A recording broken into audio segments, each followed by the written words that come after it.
Our next speaker is an international business development consultant and a serial social entrepreneur with interdisciplinary competencies that cut across many industries.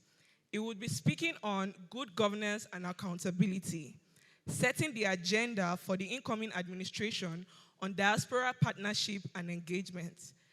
Please join me to welcome Mr. Abiodun Odunuga.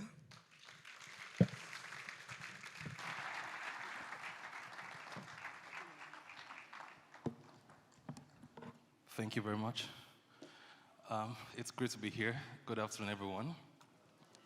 I want to first start by saying thank you to the leadership of Dare Dare Adeboye Foundation for counting me worthy to be on this exalted podium.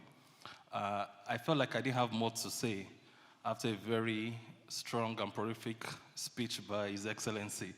I felt that was like a cash cross on accountability and governance. All protocols duly observed, so I don't take too much time. I want to pay respect to all the pastors, to all the leadership, and thank you for your audience. I've been asked to talk about, the incoming administration's view when it comes to diaspora. And just before I go into the discourse, I also want to just briefly touch on my own personal experience with Pastor D. I'm based in France. I've been in France for almost 10 years now. It's going to be 10 years exactly by September 18 this year. I'm privileged to also be the National Youth Pastor for France, RCG. I'm also a pastor of a Redeemed branch in France, and I'm also the one in charge of development affairs for the continent. We have an annual camp we do every year, European Youth Camp, on the platform of the Young Adults and Youth Affairs. And every year, most often than not, we try to bring back Pastor D. This particular year, we beat more than we can chew. After a beautiful camp with maybe over 300 or 400 young people across Europe, we had debt waiting for us.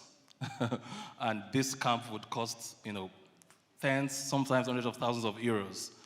So on this particular camp meeting, I think it was I'm not sure what country, maybe in Belgium, one of the countries we had it. So all the executives in Europe had to gather, and we had to call Pastor D and tell him, see, alas, the axe was borrowed, it has fallen. So we need help. And, without missing words, he was supposed to be a guest speaker. He is a guest speaker. But when you now ask your guest speaker, you're not giving an honorarium, you're asking your guest speaker to clear the debt of a camp meeting in Europe. And lo and behold, without missing words, I had to post this on my link, on my personal page when this happened, and Pastor D cleared our debts. We would never forget that. He did this unannounced. Till today, it's one memory we would always never forget, because he's not somebody who just talks the talk, he walks the talk. And that's him putting his money where his mouth is. So when we talk about Pastor D's legacy in terms of youth development, accountability, I'm telling you, we experienced this firsthand. So you might have experienced it in Nigeria, but I'm saying, and that's one experience, right? I don't even know how much impact it's had across young people's lives as far as Asia.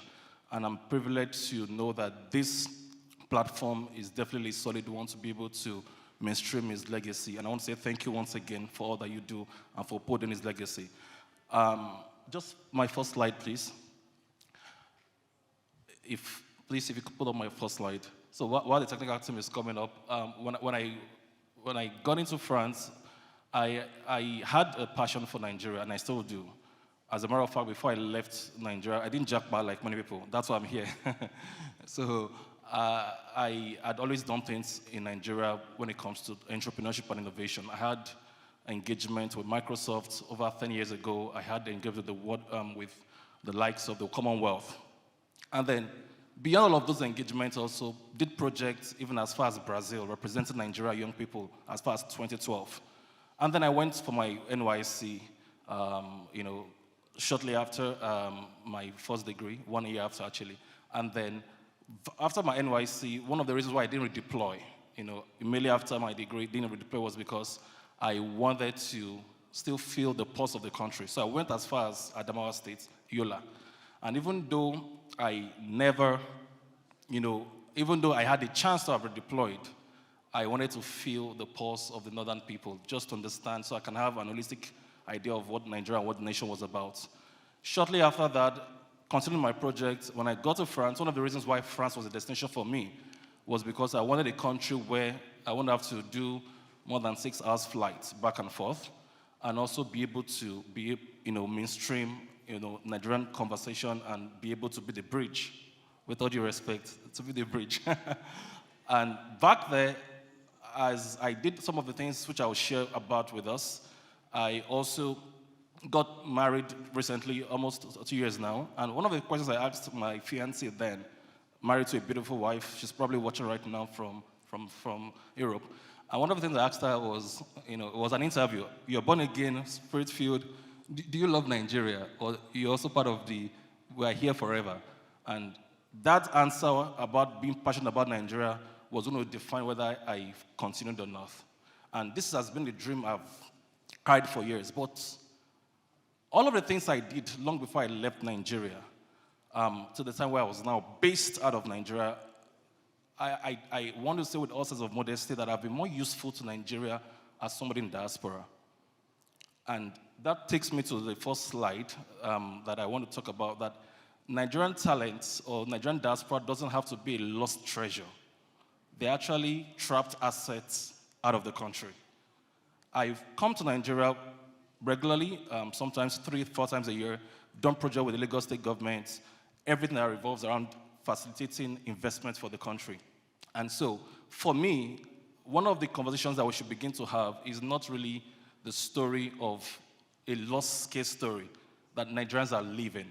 It's about how we can harness the skills. So here I wrote that diasporas are not treasures lost, they are great assets willing to be explored. Next slide, please. Just globally, if you look at the diaspora globally, if diaspora was a country, the diaspora would be the 5th largest in the world. So that means if you take China, India, Indonesia, the US, the diaspora as a whole would be the 5th largest. To say it's not news anymore, that people have to live for different reasons. Even Jesus Christ had to live at the time.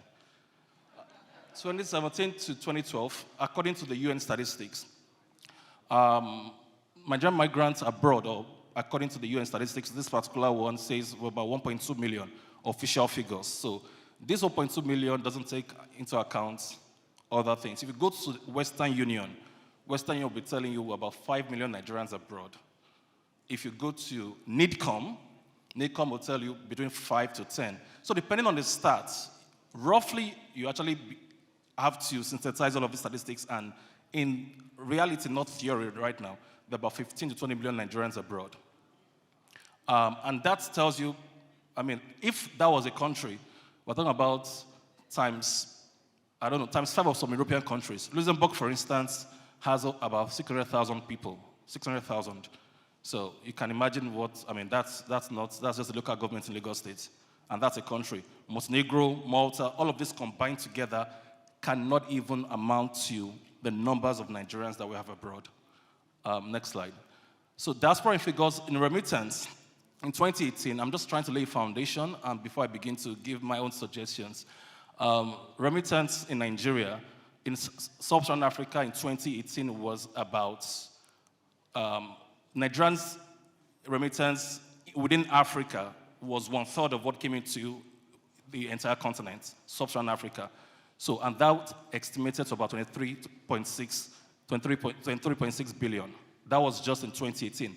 And as a matter of fact, this particular remittance, some of you already know the statistics, when you convert it into FDI, it's 11 times of what we call foreign direct investment. So that means all the funds that came from corporate organizations, institutions, our remittance in diaspora is 11 times of this. And also, the same year in 2018, that remittance also translates to be 83% of the federal government's budget. And if you go further, between 2017 and 2018, we had an increase in remittance. As a matter of fact, the official development assistance that came into the country, WHO, all of the help that we got from institutions, when you look at the remittance from diaspora, when you multiply those international grants and donations from these organizations, 7 times 4 times that is what was Nigerians' remittance in 2017, 2018. So let you know that the diaspora is an untapped asset. I'm going somewhere, please just bear with me. Next slide. If you do a general overview and you look at these 4 countries, China starting. China has become a manufacturing hub. His Excellency did a very terrific job talking about different sites, which I will not go into. China today has become the manufacturing hub for the world. India has become the educational hub for the world. Israel, startup nation for the world. Northern Ireland actually they were almost breaking apart. It was talking about ethnicity and all of that. Their peace was restored, and their case was an exemplary one.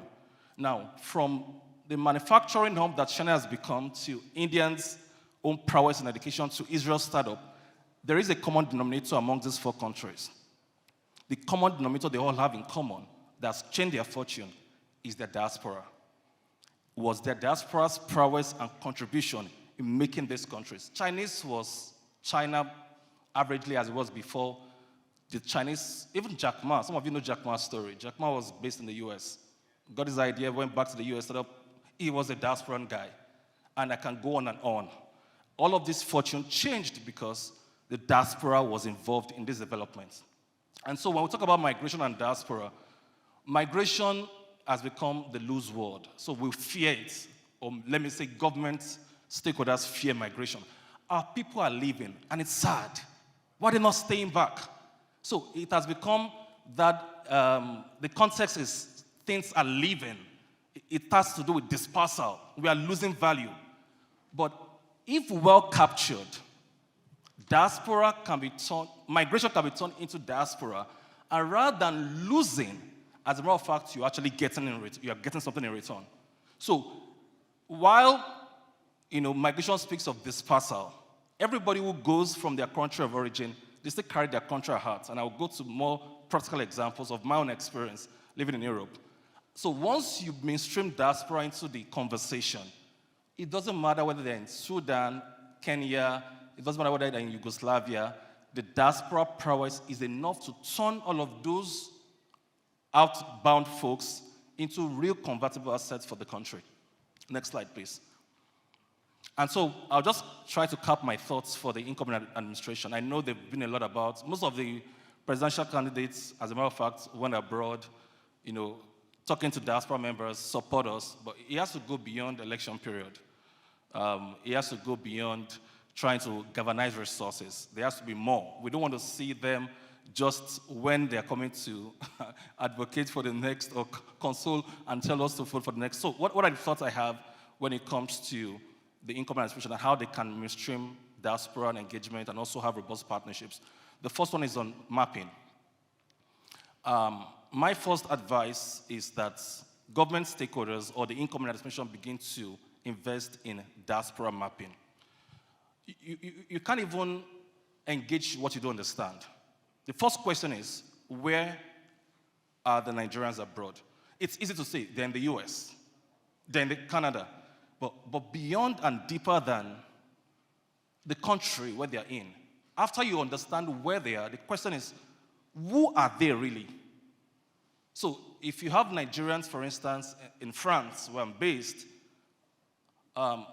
you can name them maybe about 80,000 Nigerians, but that's not sufficient. So the mapping goes deeper to say, what exactly do they do? What do they do? And when you say they're in France, are they in Paris? For instance, in our network, Friends of Nigeria, which is an organization I co-founded about 6-7 years ago, I can tell you for free that there are this number of engineers, Nigerian origin, based in Budapest, and this is exactly what they are doing.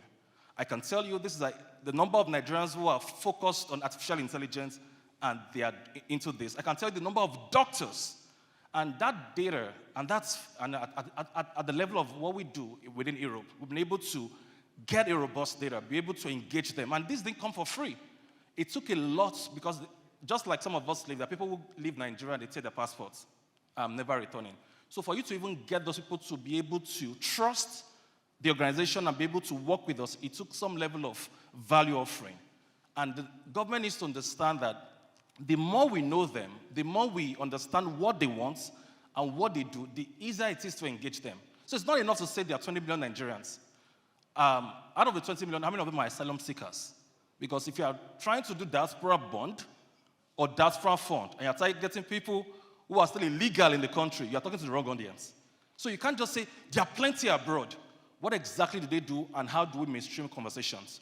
And this goes to financial capital. I already mentioned before that one of the things, the drawbacks that we have when it comes to shortage of investment is we still concentrate in the wrong aspect.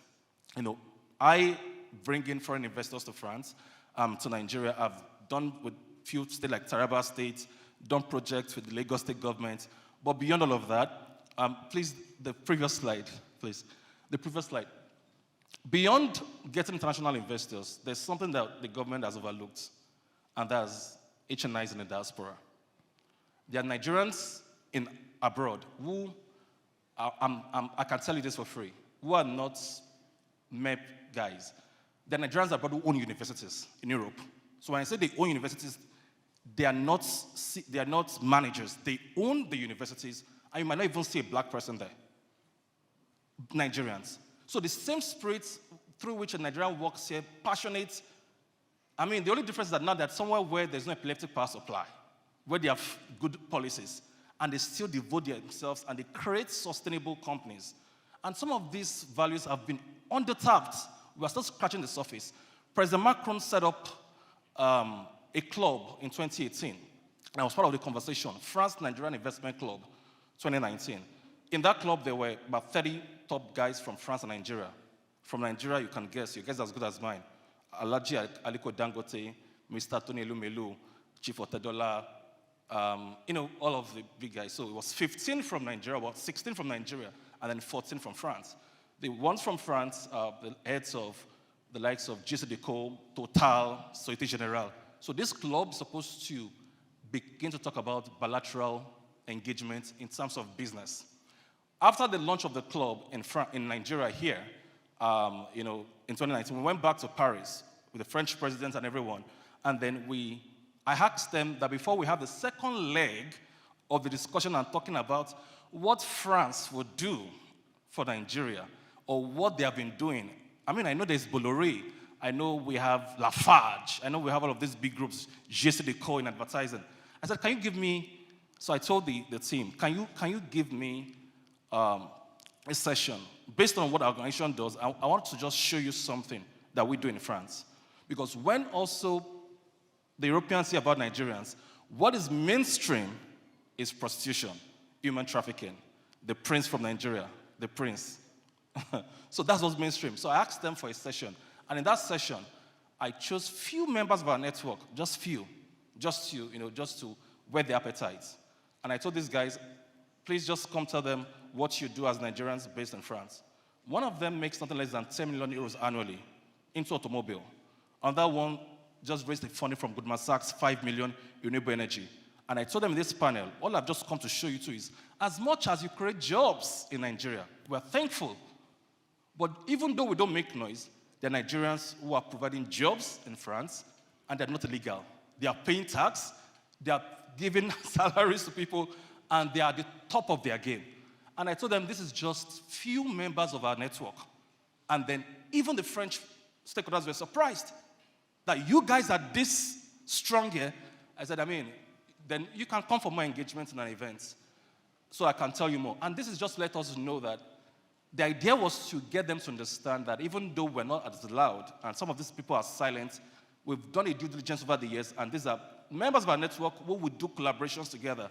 And that's why I'm saying that if they can do as much as that abroad, across the entire Europe, I don't want to talk to you about things going on in Netherlands, in Switzerland. I'm saying we can do more and tap into that reservoir for investment here. So when we talk about startups, and a startup comes to me because I also consult for startups. I help Nigerian startups to expand to Europe. So I tell them, what do you want to raise? A startup tells me, I want to raise 100,000 euros. I said, I can help you get an international investor, and that's fine. But do you mind if I get you Nigerians who can give you the same money? So what I do most times is I just go to our network.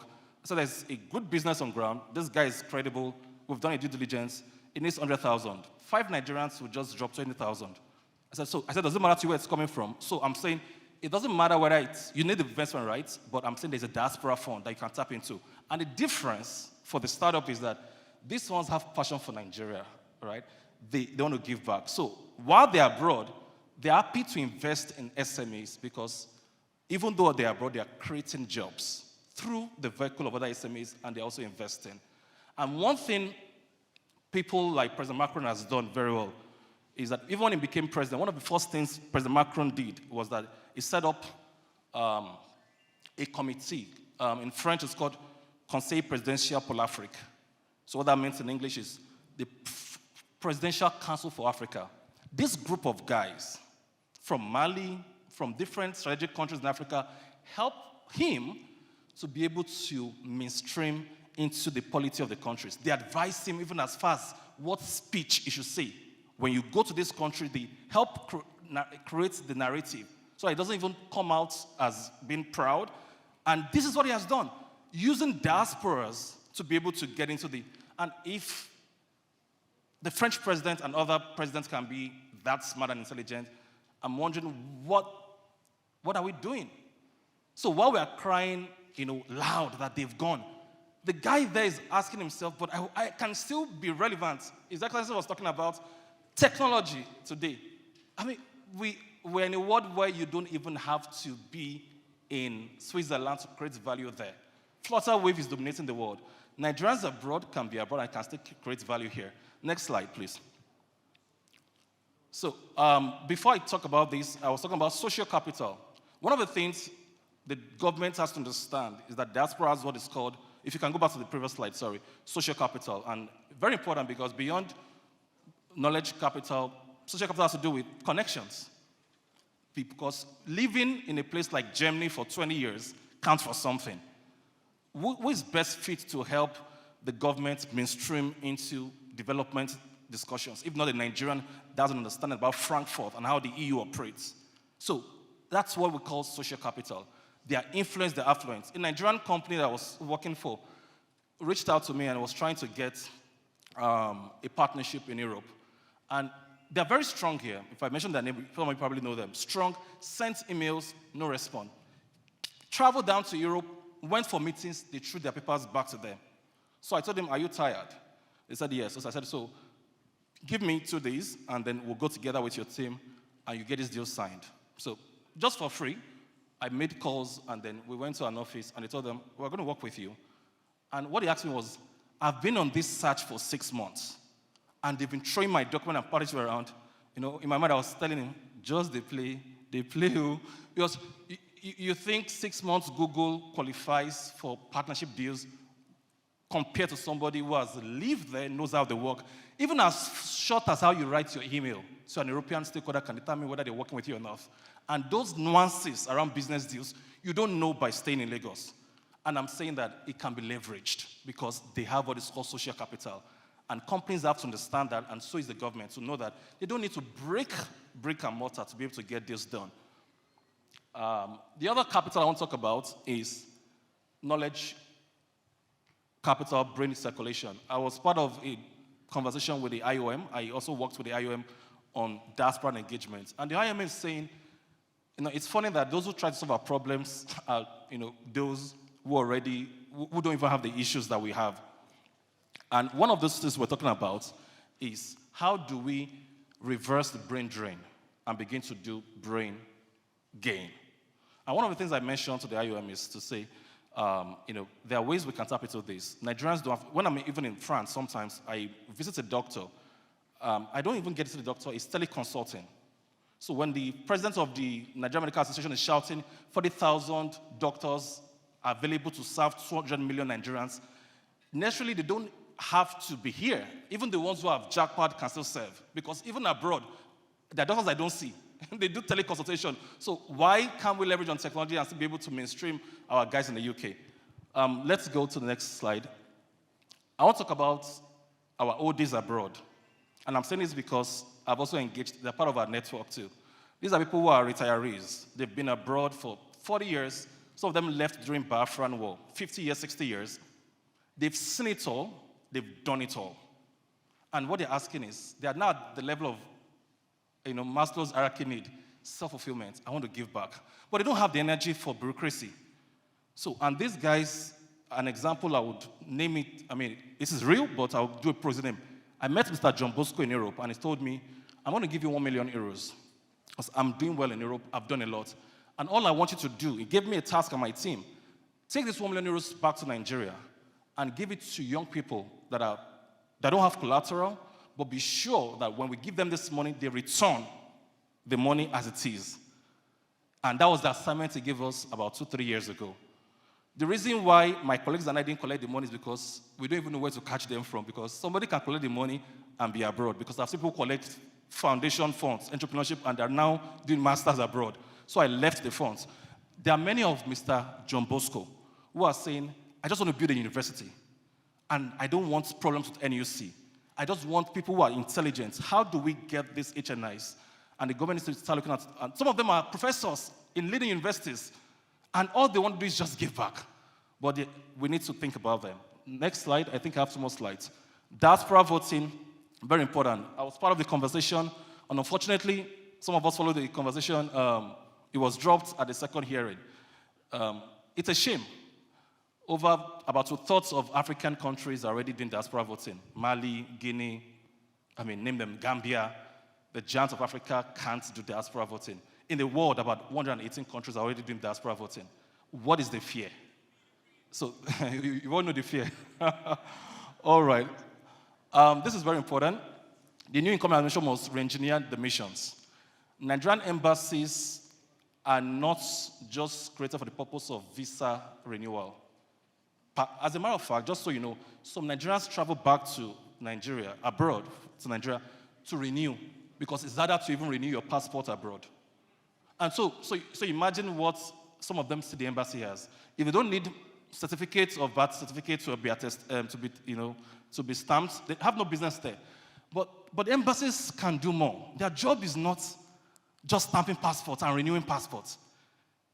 Bringing it home here, some of you have engaged with the likes of the British High Commission, Netherlands, French, the Dutch. They have initiatives where they promote investment in their countries. Every desk, there's a desk that is strictly looking out for their country's interest. And it's very important that we begin to help our missions and engineer them. And they should be taxed, not just collect salaries, but to be taxed to bring in real value for Nigeria and be able to collaborate with Nigerian associations. Last but not the least, next slide. We can begin to look at cases that have worked. NIDCOM is doing a very interesting work. With some of us might probably know about Nigerian Diaspora Investment Summit by NIDCOM. I applaud that, where diaspora members will come back home and try to see possible fund opportunities and investment opportunities that they can work with. The gathering in Ireland in 2013 brought 3,000 Irish people from abroad. It changed Ireland forever in 2013, the Irish gathering. Ghana did the same thing. As a matter of fact, based on Ghana's homecoming in 2019, the Ghanaian economy increased by 6% in the first quarter, just after that thing. And today you see Idris Elba, everybody going to Ghana because the diaspora has been involved. That's what we do also. Every year, my colleagues and I, we do what is called Spotlight Nigeria. We've done for 5 editions. This year, we carry Nigerian companies. And the goal is simple. It's not enough to tell people to come to our country. We look for credible organizations, credible companies, and we take them and say, you become institutionalized abroad, where you can now begin to charge for Forex. And what better time to charge for Forex than an inflation period? I close with this story. Last slide. The reason why all of this are important, what I've said all of this, is just for one reason. When I got into Europe, I met one of our oldies. And after he's been there he's at the top of his career. When you mention top 3, he's part of them in that country, in that sector. And so he advised me, and he said, you have to know what you're doing in Europe. I was very fresh with my colleagues. We were trying to do things. And one of the things he mentioned to me was, I was asking him, what really was your problem in Europe? Why are you saying in negative narration? And this is what he told me. He said, after having secured nationality about 30 years ago, give birth here, his children are now European citizen, Nigerian, dual citizenship. He was driving one of the days and going to work, and he was stopped by the local policeman in the country. an European country. I don't want to mention the country because I work with missions. So, and the policeman asked him, where are you going to? Yeah, I'm going to work. Said, can I have your identity card? He proudly showed his European citizenship. And the policeman asked him, where are you from? He said, yeah, I'm French. I live here. You can see from my card. And then he asked him again, I know, but where are you really from? Where are you really, really from? So, in all of these conversations, no matter how much we travel, no matter how much people live there, home is still home. People know themselves. I'm now talking in parables. They know themselves. You collect all of that. There's a deep ancestral voice in the heart of every diaspora that when they get to Murtala Airport with that nonsense fan that is flying and the crazy heat that is blowing, there's something about, this is where I can do my nonsense. I am home. Not because they've not been home. Some of them have lived 30 years. But now this is me. And I'm saying this for those who are about to jackpot. While you are planning your jackpot, just know that you should jackpot, but don't approach yourself. So that after you have done all, they still don't ask you, where are you really, really from? So in as much as you're planning, please don't approach yourself. I do at least 3 trips to Nigeria. I do bilateral engagements. I've been awarded on many platforms.